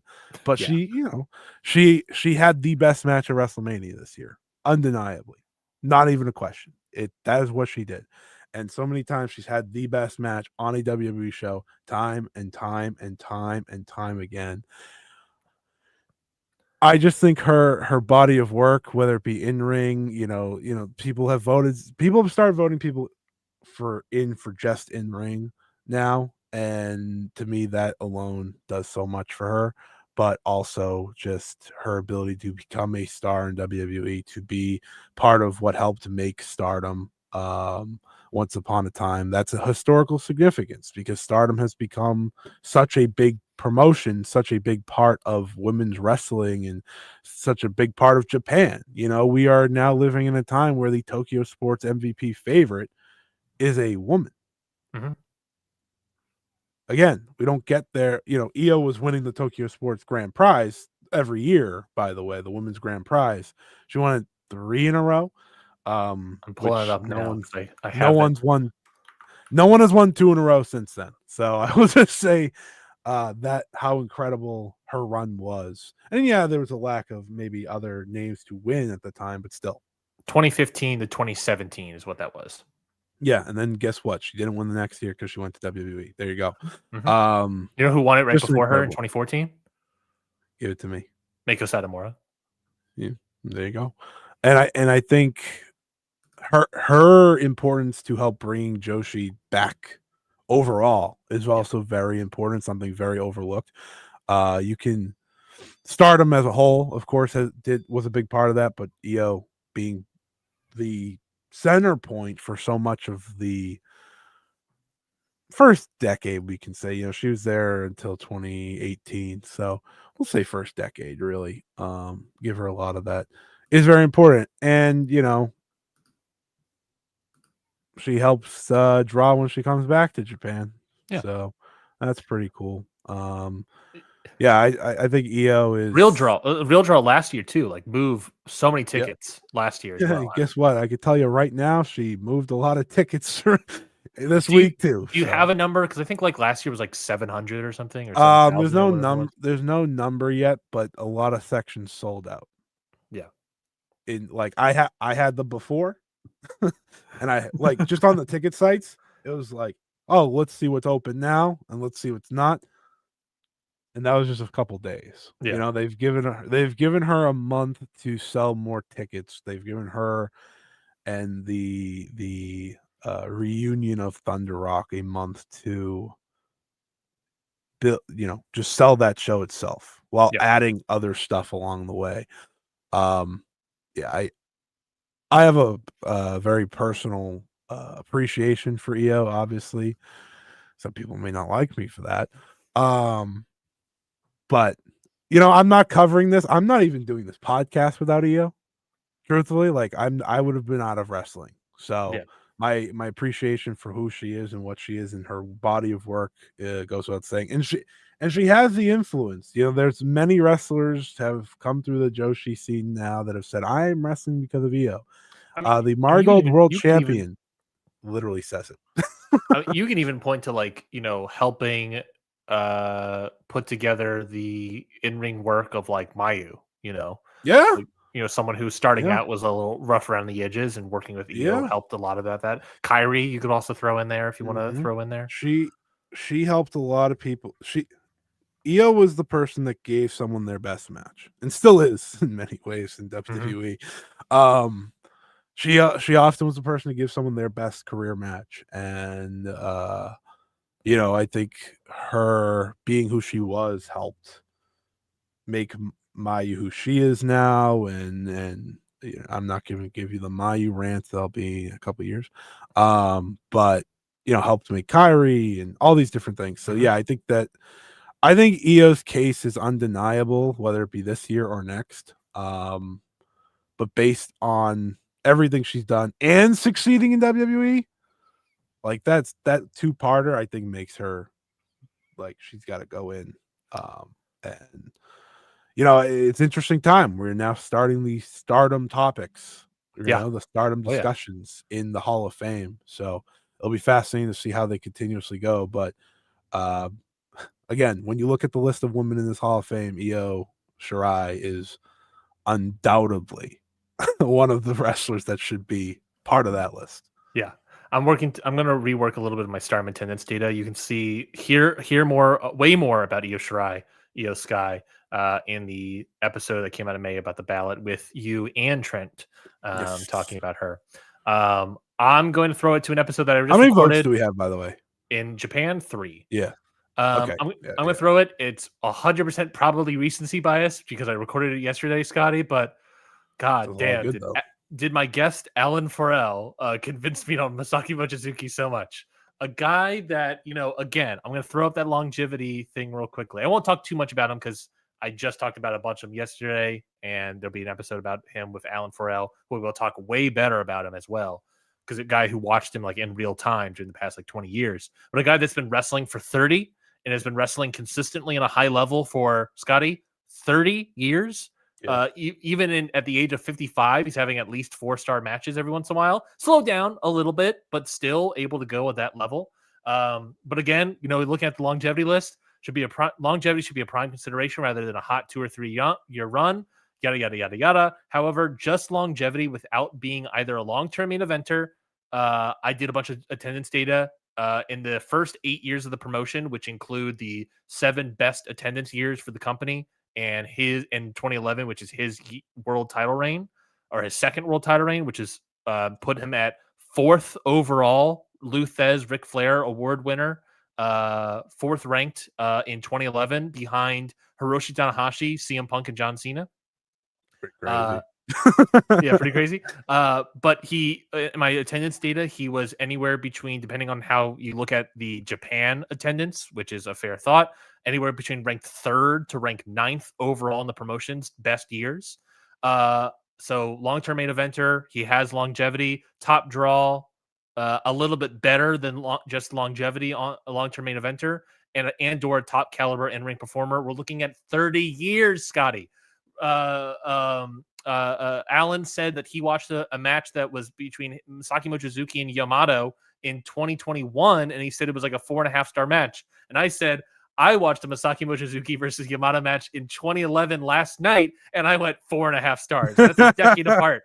The beginning, when he first, and he had a great career in Toryumon and on the indies before Dragon Gate existed. But that first title run for Dragon Gate, it was first Shima and then Mochizuki. Alan said that Mochizuki's title run there was supposed to be an end cap of his career. He had such a great career in ring that people are like, here's a gift, here's a thank you. I'm sure you're winding down. He then wrestled for another 10 years or another 5-6 years and had a 2011 world title reign that was so great. It got him, like I said, 4th behind Tanahashi, Punk, and Cena in 2011, the Lou Thesz Ric Flair Observer Awards, which I have to matter. Those awards matter when it comes to voters for the Hall of Fame. And then he wrestled, Scotty, for till 2025 still. And again, and then he wrestled until 2015, which is 10 years after his world title reign, his first world title reign, where they said, look, this is an end cap to your reign. This is 2005. This is just like a thank you for your great service. I'm sure your in-ring ability is winding to a close. 10 years later, he has a match with Shingo, which is arguably one of the best matches of that year in 2015. And then at that point in time, you know what people said, Scotty? I'll tell you, people said that, I'm sure this will be the beginning of the end for Mochizuki. He then has wrestled for 10 more years after that, at the age of 55 currently. An unbelievably long, consistent, great wrestler for 30 years. If you want to talk about in-ring, the Ishii stuff, 30 years of Mochizuki. He's got some drawing stuff when it comes to some very strong drawing stuff when it comes to Dragon Gate, which is obviously a small promotion. And look, historic significant, a potentially great wrestler for 30 years. Obviously, this is all recency bias and possibly at the fault of Alan Forel. But if you want to hear more, that episode of the Ballot will be out shortly. You just wanted to talk about EO. Is there anyone else you want to talk about in Japan a little bit? I guess we can talk about Zach if you want. Zach is someone I am waffling between him and Hayabusa. So Hayabusa, I just made the case a little bit in regards to Sabu. I think Hayabusa is extremely strong, extremely significant wrestler in Japan, and especially with FMW and everything, and the whole deathmatch scene. Zack Sabre Jr., I'm waffling back and forth. I've said it before that Zack Sabre Jr., in a modern sense at least, Scotty, is a guy that is the best technical wrestler in the world that isn't named Bryan Danielson, and is, or at least for the past decade, right? And the best British wrestler in the world that isn't named Will Ospreay. And that's also an anti-draw. Yeah, anti-draw. But, back-to-back those matter. Back-to-back years or back-to-back nights in the Tokyo Dome is something, even if he is a lesser draw than Naito, who is a bona fide Hall of Fame draw for sure. And then he won, if you want to speak to, as he did with EO, the Tokyo Sports Awards, right? Didn't he win this year? Last year. I believe he won it this year as well, if I'm not mistaken. Oh, for last year, I should say. Yes. Last year. He won it this year, I guess, technically, but he won it for last year. But that's 2 years in a row where he's won the Tokyo Sports MVP award, which I believe is the first time that has ever... Oh, no, it's Hep of Naito 2016, 2017, at least. I'm going back. So it's, at the very least, something significant for a non-Japanese wrestler as well. So I'm waffling back in between. The tough part about being the anti-draw stuff, it's like is he necessarily an anti-draw, or are we comparing him to Hall of Fame draw, slam dunk Hall of Fame draw Naito? And that's kind of where the waffling is for me. I think he's a guy that like is so very strong, but you might agree with this, Scotty. A guy that's like, there's an element of like, not yet. You know what I mean? Yeah. Like that's agree. where I'm at with him a little bit. I agree, but I think because he's still making his case. Yeah, agreed. He's unique because he wasn't a main eventer full time for a long time in Japan. He was a mid carder. And ultimately he didn't become one by necessarily uber popularity, but we have no one else. We need to make someone, type of thing, and that's not to take away from his body of work and what he's become in Japan. But call spade a spade. If Okada doesn't leave, Ospreay doesn't leave, he's never become world champion. He's never leading the company. Hey, that's probably true. Like that all happening in 1 year span is not a coincidence. Yeah. If Naito isn't, in the state that he is broken down, and Tanahashi's not old, like all these different things. But Jay White doesn't leave even. Right. Jay White was always favored over him. He was, like these are the topic points though. There's a lot of favored people, even just foreigners over Zach, let alone the entire roster. But yeah, he's still making his case to me. I think It's way too early to vote him in. And I think that's okay. People may come on here and be like, "Oh, you're voting EO, but you're not voting." Correct. Thanks for asking.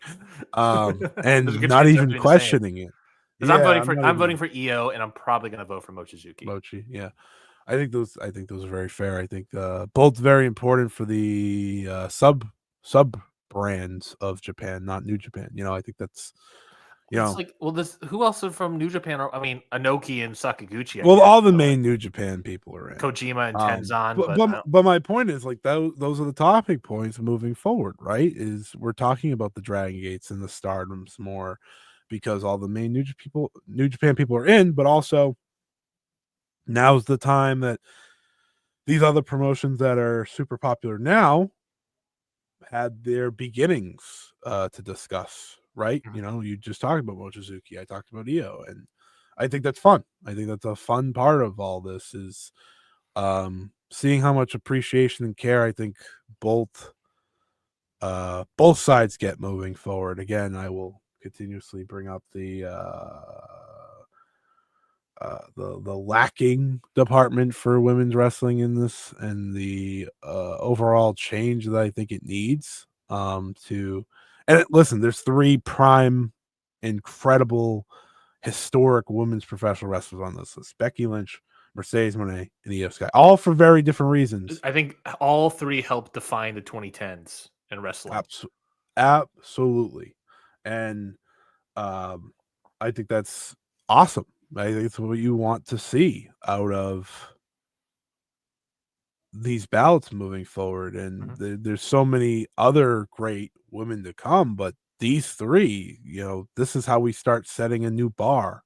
I think in many ways, so many people are still going off of, well, she's not Chigusa Nagayo, she's not the beauty pair. Okay, we are like 40 years removed. Okay, yeah, like we are in a new world of professional wrestling. It took that long for it to feel like, listen, no one's Chigusa Nagayo, no one's Manami Toyota. I get that. We're in a new age. We are at a point where the Hall of Fame, I think, is shifting to the point of, like I said earlier, I think all of the slam dunk Hall of Fame draws are in. Yeah. Maybe there's like Cody, maybe some like, some of those people. Sure. I think there's certainly people in the rest of the world as well, but that's a different story. Drawing has changed as much as professional wrestling has which changed. Is also another massive aspect. I think at this point, and this is what I said in the Mochizuki episode, at this point is a question of who are the Hall of Fame slam dunk in-ring workers. Yeah. That's, to me, that's the Ishii of it all, is the question of who are slam dunk workers. Mochizuki, EO, that's right there. Yeah. Yeah. Perfectly said. I think that's all And you even need. not to give anything more to Mochizuki, Io, like what, a third, a half of Mochizuki, in terms of Like being around. actual time span. Yeah. Yeah, The one thing the one thing that I just forgot to say about Io, everywhere she goes, she's the top star. yeah. Proven now. And Now that she did in WWE to the point that she has, that was always going to be what she got the Samoa Joe in her. Yeah, what I mean for what it's really funny because when we talked about it, people could have used WWE against her still. Now they can't. They're like, oh, WrestlePalooza, we need a great match. Oh, let's put Io Sky on there. You know, like the WrestlePalooza that is notably and considered a failure of a show, even by ESPN. ESPN said, well, at least we had this, right? Like that again, that's what she does. And for her and Mochizuki, I think they are kind of now setting the bar for the Dragon Gates and Stardom. So that's important. Yeah. Very important. I know Shima made it in last year, but I think Mochizuki to me embodies Dragon Gate better than Shima. Sure. Well, there's a reason one still works there. Yeah, that's a big part of it. And look, if we want to say anything, if we want to boil everything down for Io, look, it's a way to give any sort of love to Evil on this podcast. So if we goddamn right, if we give it to Io, you're goddamn right. Shout out to the King of Darkness. There's more to talk about, but I know we didn't have a whole lot of time today, and I do feel like that was a great moment to end on. So I felt great about this. This was fun. We can always come back before it ends. Yeah, I think look, like we said, these are due in November 8th. Coming up anyways. I think we can certainly come back and talk a little bit more, like here and there, about like a little Mexico, a little historical. I think we didn't get to non-wrestlers, and I'm sure we have some conversations there. Like there's also some bits that like I would love to ask that I think would be interesting to talk about. Is I know you were, I believe you, if I remember correctly, you were a Mako Satomura voter last year, and we didn't talk about with modern. But with people like Goldberg and Mako retiring this year, I'm interested sort of that dynamic and see how how that may do, or just that discussion of it all. But I do agree that I feel like this is a topic that we can certainly do a part 2 before November 8th. I think we should definitely come back before we put our ballots in and talk about it. Yeah. Yeah. Even maybe at that point when we submit our ballots, maybe it's like, hey, this is what we did. This is who we finally voted for. I think that's actually a great idea. So yeah, we should do that. I like talking about the ballot though, because talking about modern, or not modern, because a lot of what we talked about was modern, but talking about just what's going on a week to week can be tiring. Sure. Nowadays, sure. Yeah. It also helps that, hey, nothing was happening. So that nothing. Didn't have to talk about it. No. Sorry, N1 victory final. Sorry, Manabu Soya. Spoilers. Wait a minute. They're doing Hiroshi Tanahashi versus Kaito Kiyomiya at Noah? Yes, he showed up at Destruction in Kobe. That's beast. That is pretty beast. Kazuyuki Fujita versus Minoru Suzuki is crazy. That's more beast. We can all agree. More beast. You know what's funny? The worst wrestler in that match currently, Minoru Suzuki. Hey, look. You can't be actually really beast, because how is Kazuyuki Fujita gonna do his thing to Minoru? I hope they stare for 30 minutes. You know, could happen. Hayata's on the show. That's a bummer. Anyways, let's wrap up the show. I feel like that was a good point. Let's wrap up the show. Like I said, I think we'll talk more about the Hall of Fame as we get closer. I think certainly a part 2, if not the part 2 being, hey, this is who we ended up voting for in these regions. But I'm certainly I hope everyone enjoyed it, because I think we're going to certainly talk more about the Hall of Fame as we get closer, because I think now that we both have ballots, it's like a lot more discussion can be had between us. That less than me trying to convince you to vote for various people. It's more so us convincing each other, I guess. So yeah, Scotty, without further ado, give us your match of the week, give us some plugs, and tell the people where they can find you at your house. Give them your address, give them your assassination coordinates. God, no. After this week, absolutely not. You can follow me at Scott E Wrestling on Twitter. or Blue Sky if you're feeling fancy. Shout out to that guy that listened to Ring Post Radio once. Oh God. You can go to youtube.com/@ScottyWrestling, where, believe it or not, I do cover Stardom despite what people say. Have a review up literally hours after the Korakuen ended. So if you want my full thoughts on that full show, that's up over there. You could go check that out. If you want to hear my thoughts in real time about EO versus Mayu being announced, you can hear that as well. Both those videos are up. I think I even did a Sendai Girls review this week. I kept myself busy. That's probably why I got you. Never mind. I wish I kept myself distracted. But yeah, those are all cool. I enjoyed doing all those. My match of the week. Let's just make it simple. I'll just take Saya Kamitani versus Azumi. Yeah. I was surprised to see it pop up on YouTube, and I was like, "Oh, thank God!" Because I think they announced it beforehand. And it was just sort of they know the whole show free on YouTube. I recommend people go check that out at the very least. How was the? Do you have any quick thoughts on the whole show? I know you did a whole review on your. Yeah. Sari's going to do an overseas defense, she said, before eventually facing Shuri again. Mm-hmm. So that's fun. And I wonder who. And soon. And you can figure out where pretty easily based on who Stardom partners with. Rev Bro. She's gonna wrestle someone. Who else? Stardom partner? No one in New Japan. They wouldn't do that. Who else do they? That wouldn't be overseas, Ryan. For overseas, you're right. You're right. Yeah. What else? Who else? Yeah, I'll never figure that out. But based on how I'm sure she has some friends in Florida that she can room with. We may never actually figure it out based on how long this is taking to happen. Up here, she's facing Olivia. Yeah, she's going to CMLL. That'd be sick. She should do that. She should. I kind of want that. Her La Catalina, they probably. Sure, why not? Her and Persephone would actually be sick too, by the way. Yeah.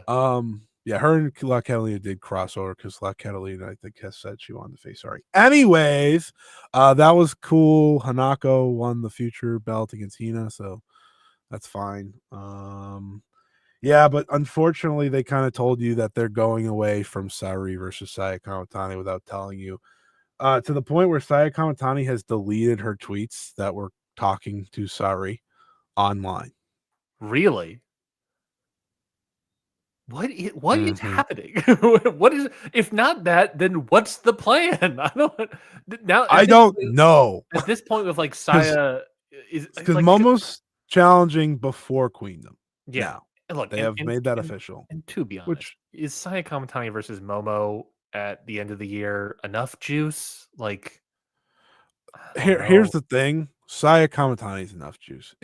That really doesn't matter. That is fair. Like that the world we live in right now, it actually doesn't matter. You can always bring in somebody too, I guess. You could. They're sending someone out. They can always bring in somebody. You could, or hear me out here, as I like to say a lot. You could just do the match because it's the biggest match you could do right now in Joshi that doesn't involve someone from a different company. Yeah. Like the biggest match would be like, no, it's that. Yeah. Well, that. Pound for pound, the biggest match might be Saya Kamitani versus Bozilla. Have we considered that? That is definitely not bigger. I mean, pound for pound, Scotty. I honestly, factually, was in Stardom. Like, it's crazy after the AEW stuff how little she's done. Agreed.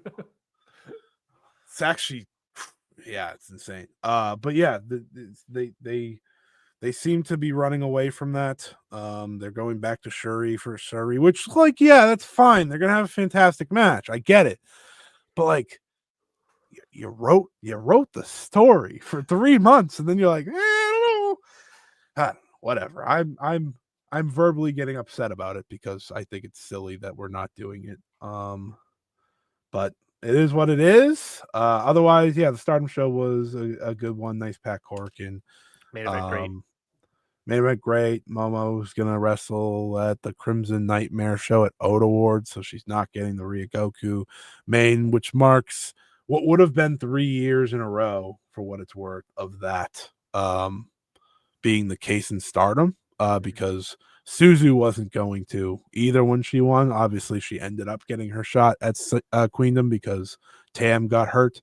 But between her, Micah, literally the week later, and now this one, that's again, and it's also continued push by Bushiroad as a whole, right? New Japan's now done that 2 years in a row. So I just think that's always an interesting topic point of not waiting anymore, or maybe not being able to wait anymore. Now Stardom could have. They're hot, but I understand like why New Japan hasn't the past 2 years. Yeah. So is that a good thing? Is that a bad thing? I don't know. But it's worse. I'll just say this. It's worse for Stardom when they do it because it's always on a different name show. Mm-hmm. Like last year, I don't even know what the show was called that Micah challenged on. The year before was called Gold Rush. This year it's called Crimson Nightmare. Like, there's not we all agree it's going to be color themed. Yeah, right. That's true.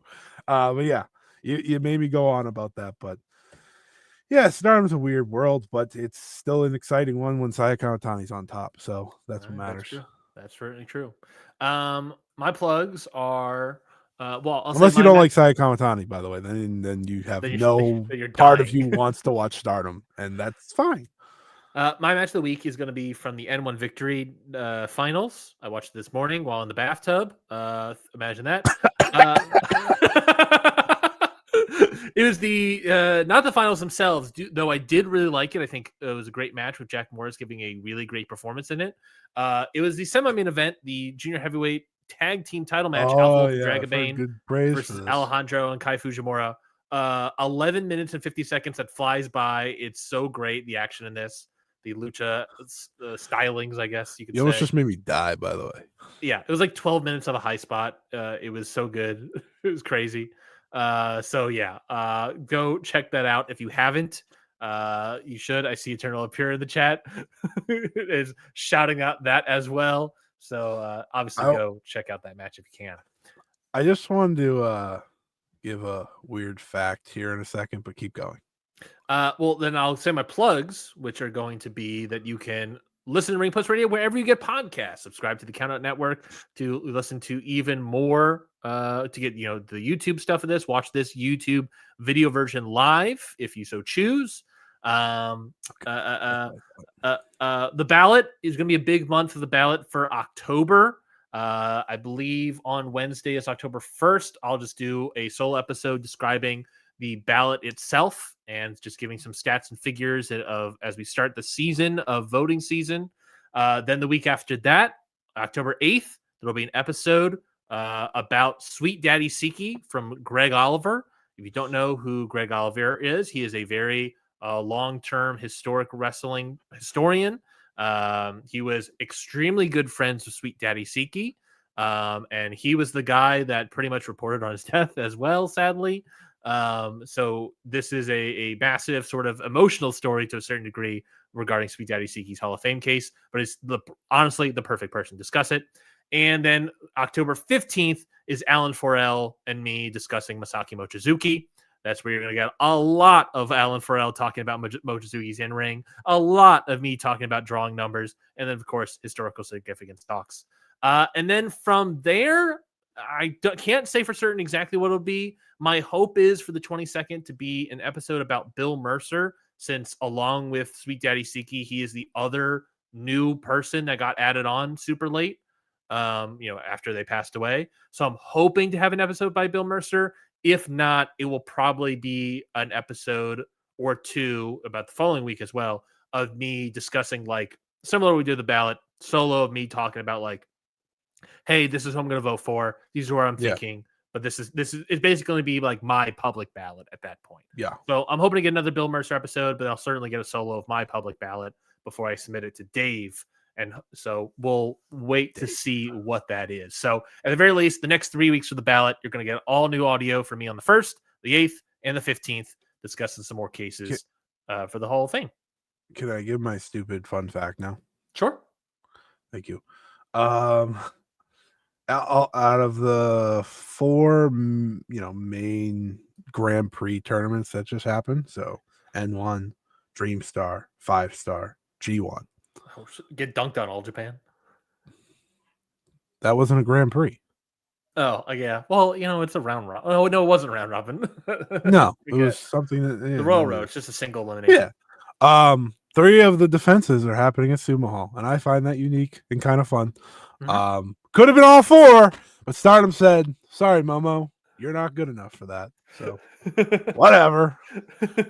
But I don't know. I always like the timing of that. Maybe, yeah. And I like that both. I mean, for Margot and Noah, they're a month out from the ending of their tournament, so it kind of works well. Or 2 months, I guess, but a little quicker time, unlike Stardom that would have to wait forever, and New Japan, who is still waiting a long time despite being it moved up. But I honestly forgot Takeshita won the G1 until I just checked. Yep. Because I was like, I know someone is. I don't know why I thought Goto won. He wasn't even in it. Yeah, we're gonna talk about that soon. October 19th. What was that date? What is that date? I don't think I have it written down. I think it might be the October 19th. 13th. Oh, KOPW. Yes. The Monday. KOPW. Historic Crossover got their card today. Oh, great. Is that worth it? Like last year? Zack Sabre Jr. versus Kushida's happening. That's kind of cool. It is kind of cool. All right. otherwise, it's just a Stardom New Japan show with a couple wrestlers. That's really what it is. Yeah, that's sort of disappointing.